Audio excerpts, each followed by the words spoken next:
Selamat pagi, Ibu Bapak Saudara yang dikasihi Tuhan. Jumpa lagi pada hari Kamis tanggal 14 Mei 2020. Hari ini kita akan bicara tentang perkataan yang ketiga yang diucapkan Yesus di kayu salib. Kita bisa jumpai itu dalam Injil Yohanes pasal 19 ayat 25 hingga ayat yang ke-27. Ayatnya berkata seperti ini. Dan dekat salib Yesus berdiri ibunya dan saudara ibunya Maria, istri Kleopas, dan Maria Magdalena. Ketika Yesus melihat ibunya dan muridnya yang dikasihinya di sampingnya, berkatalah ia kepada ibunya, "Ibu, inilah anakmu." Kemudian katanya kepada murid-muridnya, "Inilah ibumu." Dan sejak saat itu, murid itu menerima dia di dalam rumahnya. Saudara yang dikasihi Tuhan, hal yang ketiga yang diucapkan Yesus di kayu salib, yaitu "Ibu, inilah anakmu." Apa makna dari pernyataan Yesus seperti itu? Maknanya adalah berbicara tentang kasih sayang ibu kepada anak. Dan hal ini adalah bahagian penting yang kita perlu miliki dalam kehidupan kita sebagai orang-orang percaya. Hidup di dalam kasih sayang, hidup di dalam kasih persaudaraan, hidup di dalam kasih keluarga, itu bahagian penting. Karena buku Ibrani pasal 13 mengingatkan, pelihara kasih persaudaraan. Ibu mengasihi anak adalah kasih yang dibangun dalam suatu komunitas keluarga, sehingga kasih itu adalah kasih persaudaraan. Kita sebagai orang percaya yang hidup dalam berjemaat, dalam berkelompok, baik itu kerukunan keluarga maupun rumah tangga sendiri, keluarga besar kita sendiri, maka kita tidak lepas dari kasih sayang. Dan hal itu begitu penting. Kasih sayang harus dipelihara. Kasih sayang harus dilindungi. Karena kasih sayang itu harus dipelihara dalam buku Ibrani 13. Memelihara kasih sayang kita dapat lihat dari Yesus berkata kepada murid-muridnya, "Ketika engkau membawa persembahan dan engkau datang ke dalam rumah Tuhan, namun sebelum persembahan itu engkau lakukan, engkau bawa, engkau merasa ada sesuatu yang tidak beres dengan saudaramu, maka sebaiknya tinggalkanlah persembahanmu dulu, pergi bereskan dengan saudaramu, baru kau datang membawa persembahanmu." Kita menjumpai suatu hal yang merupakan prinsip di mata Tuhan, bahwa di dalam membangun ibadah kita kepada Tuhan, Yesus dapat memberi kesempatan yang kedua buat dia, bukan yang pertama. Yang pertama, bereskan dulu, karena kamu harus jaga kasih persaudaraanmu. Baru setelah selesai, silakan kamu datang beribadah, membawa persembahan kepada Tuhan. Kita sebagai orang percaya seringkali kita lupa. Kita menganggap ibadah kita, hubungan kita dengan Tuhan itu penting, tetapi di mata Tuhan ternyata menjaga kasih persaudaraan itu sangat-sangat penting. Sebelum Yesus mati di salib, Dia memberitahukan kepada murid yang dikasihinya, yaitu Yohanes, bahwa engkau punya ibu yaitu ibunya Yesus sendiri. Dan dia beritahukan kepada murid-murid yang lain, ini ibumu. Dengan kata lain, peristiwa kematian Yesus di kayu salib tidak cukup kuat untuk membuyarkan kasih persaudaraan, tetapi justru mempererat kasih persaudaraan. Justru mengeratkan satu dengan yang lain di dalam kasih persaudaraan. Di dalam kita memelihara kasih persaudaraan, kita menemukan contoh di dalam Alkitab. Ketika Nabi Nathan mendapatkan informasi tunggal dari Tuhan tentang kesalahan Raja Daud,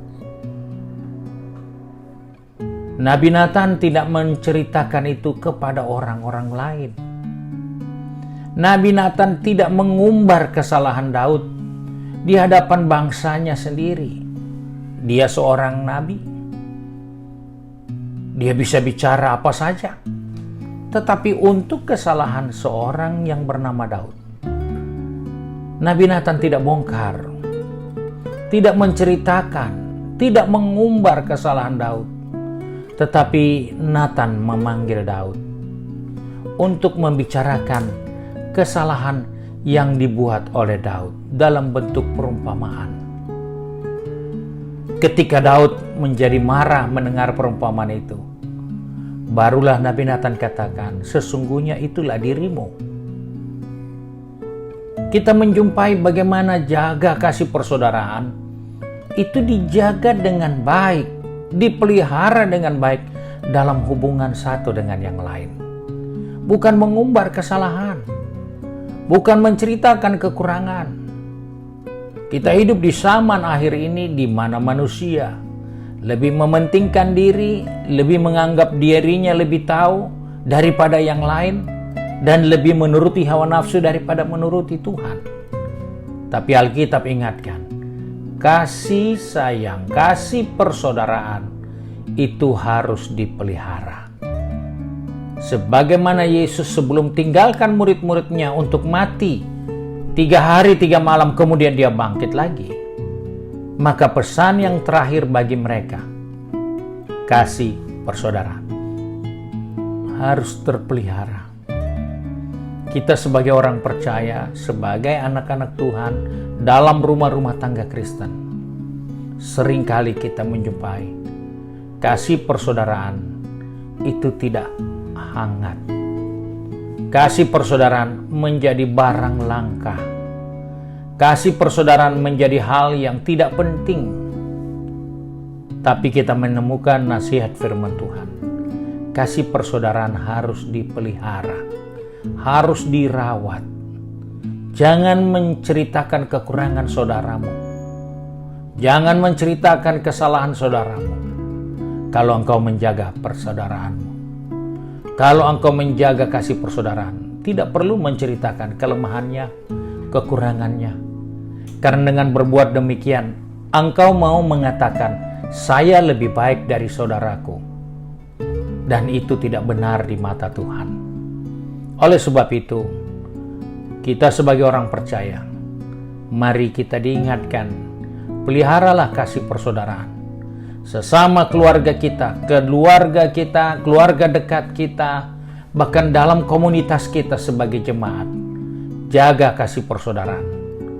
Karena di dalam kasih persaudaraan itu, kita menemukan, ya Alkitab katakan, di dalam persekutuan, saudara bersaudara diam dengan rukun, kesanalah diperintahkan Tuhan berkat. Sebab itu, saya tidak panjangkan firman Tuhan hari ini. Kita mau satu di dalam doa, supaya kita diingatkan untuk menjaga kasih persaudaraan kita. Karena di dalam kasih persaudaraan itu, ada berkat yang diperintahkan Tuhan untuk kita. Kami bersyukur kepada Bapa di surga untuk kasih setia Tuhan, karena hari ini Tuhan mengajar kami untuk mengingat perkataan yang ketiga yang Engkau ucapkan di salib bagi murid-murid-Mu, di mana isinya mengajar kepada kami, kasih persaudaraan harus terpelihara.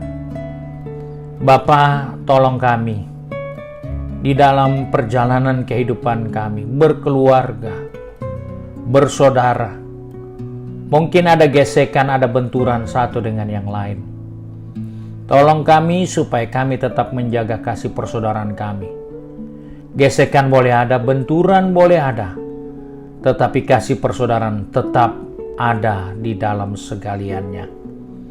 Sehingga kami percaya, sebagaimana janji firman Tuhan, bahwa di dalam keluarga atau saudara bersaudara diam dengan rukun, kesanalah diperintahkan Tuhan berkat. Kami pun dapat berkat yang sama, karena kami menjaga kasih persaudaraan kami. Kami menjaga kerukunan kami, sehingga Bapa di surga dipermuliakan di dalamnya.